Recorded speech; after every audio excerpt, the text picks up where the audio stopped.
Balochistan national party کے رہنما آغا حسن بلوچ کی پارٹی کے دیگر عہدیداران کے ہمراہ پریس کانفرنس میں بی این پی کے مرکزی نائب صدر آغا حسن کا کہنا ہے کہ بی این پی نے سردار اختر مینگل کی قیادت میں خواتین کی بے حرمتی کے خلاف لانگ مارچ کا آغاز کیا تھا۔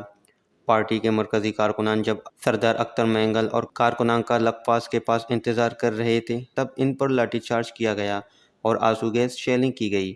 آغا حسن نے کہا کہ پرامن لانگ مارچ کے کارکنان پر حکومت کی جانب سے تشدد کیا گیا۔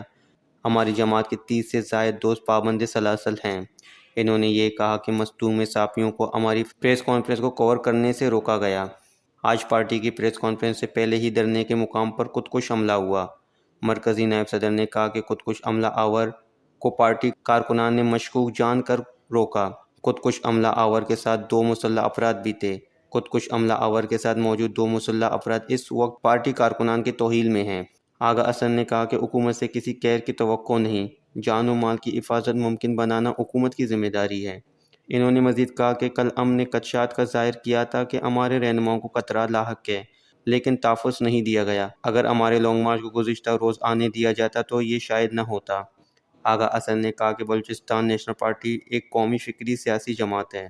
لوگ عید کی تیاریاں کر رہے ہیں، لیکن ہمارے رہنماؤں کو قید و بند اور خطرات کا سامنا ہے۔